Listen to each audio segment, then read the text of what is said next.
Hello students, आप सभी को हैप्पी दिवाली। तो आज हम सीखेंगे नंबर सिस्टम। ठीक है, नंबर सिस्टम में क्या आता है? पहले आता है नेचुरल नंबर। ठीक है, नेचुरल नंबर, नेचुरल नंबर। और याद रखना है कि नेचुरल नंबर को हम क्या क्या से डिनोट करते हैं? Natural number is denoted by capital N. ठीक है, natural number is denoted by capital N. अभी नेचुरल नंबर मतलब क्या है? मान लीजिए कि मैं आपको कुछ मार्बल्स दूं, तो आप कैसे गिनती करोगे? 1 2 3 4, है कि नहीं? तो यही होता है नेचुरल नंबर, मतलब the counting numbers are known as natural number. ठीक है, तो आपको यही ऐसे ही याद रखना है कि नेचुरल नंबर क्या होता है?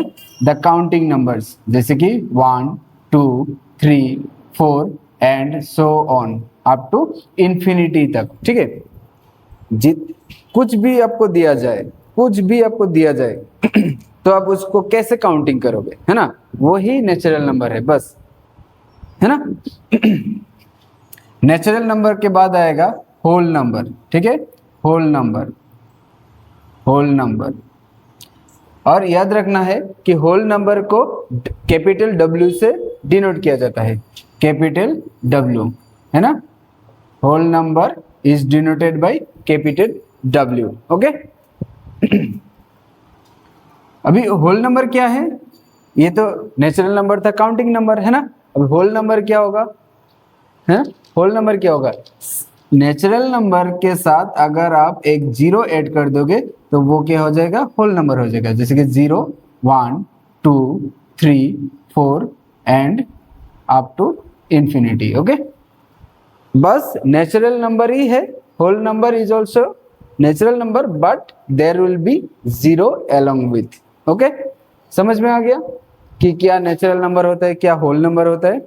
अभी देखिए नेचुरल नंबर, होल नंबर, उसके बाद आएगा इंटीजर, इंटीजर, इंटीजर्स, है ना? और याद रखना है कि इंटीजर्स को जेड से डिनोट किया जाता है। हाँ, जेड से, कैपिटल जेड। अभी आपको ये भी फील हो सकता है कि सर नेचुरल नंबर को हम एन से डिनोट कर दे, क्योंकि नेचुरल नंबर स्टार्ट होता है एन से, नेचुरल, है ना? होल नंबर स्टार्ट होता है डब्ल्यू से, तो इसको हम क्या से डिनोट करते हैं? डब्ल्यू से। और इंटीजर को हम आई से क्या डिनोट करते हैं? हाँ, जब आप क्लास 4 5 6 में थे तब उसको हम आई से डिनोट करते हैं। जब आप हायर क्लास पे आ जाओगे, हायर क्लास में क्या होता है कि उसको जेड, जेड से डिनोट किया जाता है। अभी जेड से क्यों, आई से क्यों नहीं, देखते हैं। हाँ, जेड से आता है झालेन। ठीक है, ये एक ग्रीक वर्ड है, झालेन ग्रीक वर्ड है, जिसका मतलब होता है काउंट, है ना? इसका मतलब क्या होता है? काउंट होता है, काउंट मतलब गिनती। ठीक है, तो उसी से ये लिया गया है। Okay, okay, now comes to what is integers. Okay, integer क्या है? अभी देखिए, नेचुरल नंबर, नेचुरल नंबर हमको समझ में आ गया, होल नंबर समझ में आ गया, है ना? इंटीजर क्या है? इंटीजर मतलब देखिए, होल नंबर तो आएगा ही, आएगा ही, है ना? 0 1 2 3 and so on up to all the positive numbers. Zero के राइट साइड में जितना भी नंबर्स है उसको हम पॉजिटिव नंबर्स भी कहते हैं, और जीरो के लेफ्ट साइड में जितना है उसको नेगेटिव नंबर कहते हैं, है ना? तो इस तरफ क्या आ जाएगा? -1 -2 -3 एंड सो ऑन, है ना? इस तरफ भी इंफिनिटी ही होगा, है ना?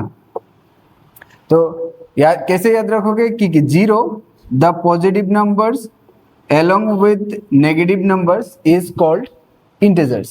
ओके, समझ में आ गया कि इंटीजर क्या होगा, है ना? इंटीजर के बाद आएगा रेशनल नंबर्स, रेशनल नंबर्स।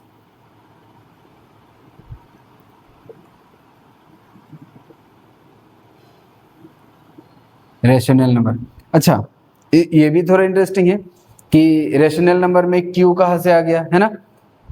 इसका डेफिनेशन दे देता हूँ पहले, उसके बाद देखना कि ये इजी हो जाएगा कि इसको क्यू से क्यू डिनोट किया जाता है ना। रेशनल नंबर क्या होता है? The numbers which can be formed in the p by q, no, the numbers which can be formed in p by q where p and q are integers, ठीक है, integers, p and q are integers and q not equal to 0 and q not equal to 0, q 0 नहीं हो सकता है, ठीक है। अब ये भी हम डिस्कस करेंगे कि q 0 नहीं हो सकता है, ठीक है। अभी देखिए रेशनल नंबर, इसको q से डिनोट किया जाता है, ओके फाइन। इसको p बाई q फॉर्म में किया जा सकता है, ओके समझ में आ गया। p q आर इंटीजर मतलब ये रहा, है ना। अभी तो बताया कि इंटीजर क्या है। इंटीजर मतलब all the negative numbers, all the positive numbers along with what, 0, है ना। मतलब p का वैल्यू पॉजिटिव भी हो सकता है, नेगेटिव भी हो सकता है और 0 भी हो सकता है p q, पर एक कंडीशन दिया हुआ है कि q कैन नॉट बी 0, मतलब q 0 नहीं हो सकता है। अभी देखिए एक एग्जांपल लेते हैं कि अगर 2/3 लिख दिया हमने, 2/3, अभी 2/3 तो ठीक है, 2/3 में कोई प्रॉब्लम नहीं है, क्योंकि 2/3 मतलब यहाँ पे p क्या हो गया, है ना, ये हो गया p, ये हो गया q, मतलब p का वैल्यू यहाँ पे 2 है और q का वैल्यू 3 है। तो इसमें तो क्लियर समझ में आ रहा है ना। मगर अगर कहीं पे 0/1 लिख दिया तो हाँ, ये भी क्या हो जाएगा, रेशनल नंबर, ये भी रेशनल नंबर है, ये भी रेशनल नंबर है। अगर मैंने कहीं पे मान लो कि 2/0 लिख दिया, क्या ये रेशनल नंबर होगा? ये नहीं होगा। क्यों नहीं होगा? क्योंकि q कैन नॉट बी 0, ठीक है, q can not B 0, q 0 नहीं हो सकता। अगर q को 0 बिठा देंगे तो ये गलती हो जाएगा, ठीक है, मतलब वो रेशनल नंबर नहीं होगा। अच्छा, अब बताए कि सर क्यों नहीं होगा, है ना, क्यों नहीं होगा, यही तो सीखना है हमें। फुल कॉन्सेप्ट क्लियर करके सीखना है, जो भी सीखो कॉन्सेप्ट क्लियर करके सीखो बस। अभी देखो जैसे कि मान लो मैंने लिख दिया 25/5, तो इसका आंसर क्या होता है कि 5 1 जा 5, 5 5 जा 25 ना। आंसर क्या आएगा? 5/1, दैट इज 5 ओनली। मतलब अगर 5 को 5 से मल्टीप्लाई करूंगा तो 25 आएगा, है ना। अगर मैंने लिख दिया 26/5, इसका क्या मतलब होता है कि 26 को हम 5 से डिवाइड करेंगे, 5 5 जा 25, रिमाइंडर क्या होगा 1, मतलब 5 5 जा 25 प्लस 1 करेंगे तो 26 आएगा। अभी देखिए अगर मैंने लिख दिया कहीं पे 2/0, तो मतलब क्या होगा कि 2 को हमें 0 से डिवाइड करना होगा, है ना, 2 को 0 से डिवाइड करना होगा। अभी मान लीजिए कि हम अगर यहाँ पे 0 दे देंगे, यहाँ पे क्या आएगा, 0 आएगा। अगर मैंने यहाँ पे 2 दे दिया फिर भी 0 आएगा। अगर हमने यहाँ पे 5 दे दिया फिर भी 0 आएगा, है ना। अगर हमने यहाँ पे 100 दे दिया फिर भी तो 0 ही आएगा। तो what will be the quotient, है ना, क्वोशंट क्या होगा यहाँ पे, ठीक है। इसका कोई डेफिनिट वैल्यू है ही नहीं कि आप यहाँ पे कुछ बिठा दो तो 0 से मल्टीप्लाई करने पे 2 आ जाएगा, है ना। अभी इसको देखो अगर इसको मैं ऐसे लिख लिया कि 0/2, अगर इसको हम करेंगे तो क्या आएगा कि 0 अंदर होगा 2 बाहर होगा। 2 के साथ अगर हमने 0 मल्टीप्लाई कर दिया तो ये 0 आ जाएगा, है ना, रिमाइंडर कुछ बचेगा नहीं। तो मतलब 0/2 को हम क्या लिख सकते हैं कि 0/2 इज 0, है ना, 0/2 इज 0, ये तो हम लिख सकते हैं। बट 2/0 को हम डायरेक्ट डिफाइन नहीं कर सकते, क्योंकि यहाँ पे कुछ भी लिखो, लाइक 0 5 जा, है ना, 0 5 जा भी क्या हो जाएगा। अब देखिए 0 5 जा ऑल्सो 0, 0 10 जा 0, 0 7 जा 0, है ना। तो हम 2/0 को हम क्या लिखेंगे यहाँ पे क्या लिखेंगे, इसको हम कभी डिफाइन कर ही नहीं सकते, ठीक है। So that is why the answer will be undefined. Undefined मतलब हम कभी इसको डिफाइन कर ही नहीं पाएंगे, ठीक है। तो आई होप कि आपको ये समझ में आ गया कि क्या रैशनल नंबर होता है, क्या इंटीजर होता है, क्या होल नंबर होता है और क्या नेचुरल नंबर होता है, ठीक है। अभी देखिए थोड़ा सा और कॉन्सेप्ट है इसमें, आपको वो भी समझ लेना है। देखिए तो क्या है, क्वेश्चन ऐसे भी पूछेगा कि लाइक मान लीजिए ट्रू फॉल्स या फिर एमसीक्यू में भी आता है या फिर ट्रू फॉल्स में भी आता है ये सब क्वेश्चन, ठीक है। अभी मान लीजिए कि क्वेश्चन ऐसा पूछा कि all integers are natural number, ठीक है, नेचुरल नंबर। क्या ये ट्रू है? क्या सभी नेचुरल नंबर सभी इंटीजर नेचुरल नंबर हो सकता है, ये समझना है हमें, ठीक है। All integers are natural number, क्या ये हो सकता है? देखिए ऑल इंटीजर क्या है, नेगेटिव नंबर है, पॉजिटिव नंबर है। तो हम अगर नेगेटिव नंबर मान लो कि एक इंटीजर का एग्जांपल -3 ले लिया, क्या -3 नेचुरल नंबर होगा? द आंसर इज नो, है ना। नेचुरल नंबर क्या है? All positive numbers and that is the counting numbers. इसमें -3 है क्या? नहीं है। अगर नहीं है तो ये कभी हो ही नहीं सकता, तो ये क्या हो जाएगा? फॉल्स हो जाएगा, ठीक है, कि all integers are natural number is false, है ना। समझ में आ गया, ठीक है। दूसरा एक एग्जांपल्स लेते हैं कि दूसरा एक लेते हैं, ऐसा लो कि ऑल होल नंबर्स, ठीक है, all whole numbers are integer. क्या ये ट्रू होगा या फिर फॉल्स होगा?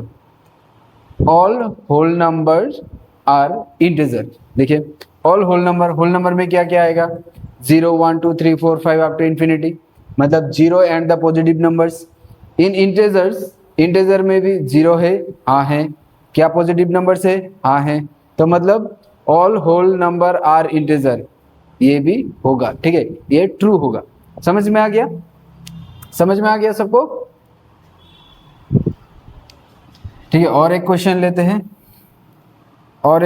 चलिए। All rational number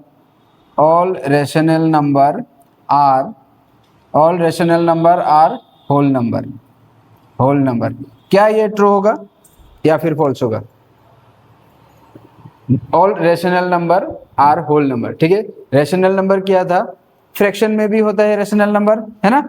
all rational number, एक कोई सा भी एग्जांपल लीजिए, जैसे कि 3/5 लीजिए। क्या 3/5 रैशनल नंबर है? हाँ ये तो है ना। तो रैशनल नंबर अगर 3/5 है, अच्छा ठीक है, तो क्या 3/5 होल नंबर हो सकता है? The answer is no. कि अभी देखिए होल नंबर क्या था? होल नंबर था 0 1 2 3 4, है ना।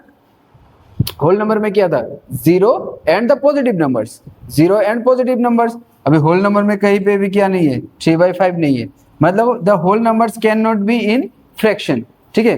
होल नंबर्स कभी भी फ्रैक्शन होगा ही नहीं। समझ में आ गया? ठीक है, और एक एग्जांपल लेते हैं क्वेश्चन इसी टाइप का, ताकि कॉन्सेप्ट जो है एकदम क्लियर हो जाए, ठीक है।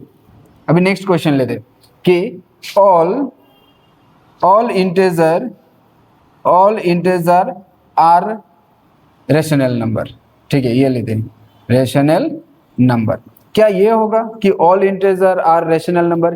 क्या ये ट्रू होगा? चलिए देखते हैं। क्या पहले क्या है? ऑल इंटीजर्स है ना। इंटीजर्स मतलब all the positive numbers, 0 all the negative numbers, है कि नहीं? हाँ। और रैशनल नंबर में क्या रैशनल, अभी देखिए एग्जांपल लीजिए, -5। क्या -5 इंटीजर है? हाँ -5 इंटीजर है। क्या -5 रेशनल नंबर हो सकता है? हाँ हो सकता है, क्योंकि -5 को हम -5/1 लिख सकते हैं, है ना। अगर -5 को हम -5/1 लिख सकते हैं, इसका मतलब क्या हुआ कि इंटीजर रेशनल नंबर है, मतलब all the integers will be rational number. अब कोई सा भी एग्जांपल लीजिए, मान लीजिए कि 0 को भी हम 0/1 लिख सकते हैं। आप लीजिए 73 को भी हम क्या लिख सकते हैं, 73/1। मतलब P/Q फॉर्मेट होता है कि नहीं होता है, आपको यही चेक करना है कि P/Q फॉर्मेट होता है कि नहीं होता है। अगर P/Q फॉर्मेट हो रहा है, मतलब ये रेशनल नंबर है ना। समझ में आ गया? आई होप कि आपको पूरा कॉन्सेप्ट क्लियर हुआ, आपको समझ में आ गया कि क्या होता है नेचुरल नंबर, क्या होता है होल नंबर, फिर क्या होता है इंटीजर्स, है ना, या फिर क्या होता है रेशनल नंबर। चलिए मैं शॉर्टकट में रिवाइज करा देता हूँ। नेचुरल नंबर क्या था? द काउंटिंग नंबर्स, मतलब 1 2 3 4 5 6 up to infinity. Whole number क्या था? होल नंबर में था 0 1 2 3 4, मतलब पॉजिटिव नंबर के साथ एक 0 आ जाएगा, है ना। और ऐसे भी कह सकते हैं कि नेचुरल नंबर के साथ 0 आएगा, ठीक है। उसके बाद आएगा इंटीजर्स। इंटीजर्स में क्या था? All the whole numbers, that is 0 and positive number along with the negative numbers, है ना, along with the negative numbers, along with the negative numbers is integers। उसके बाद आएगा कि रेशनल नंबर्स। रेशनल नंबर क्या था? रेशनल नंबर था the number which can be formed in P/Q where P and Q are integer। P and Q integer होना पड़ेगा, है ना, P and Q integer होना पड़ेगा, but there is a condition that Q cannot be 0, और Q 0 नहीं हो सकता। और क्यों नहीं हो सकता उसके बारे में भी हम अच्छे तरीके से एक्सप्लेन कर दिया है, ठीक है। वो देखना है, अगर समझ में ना आए तो वीडियो को रिपीट करके देखना है, ठीक है, ताकि कॉन्सेप्ट जो है वो एकदम क्लियर हो जाए। Thank you, I hope that you have understood everything. Thank you.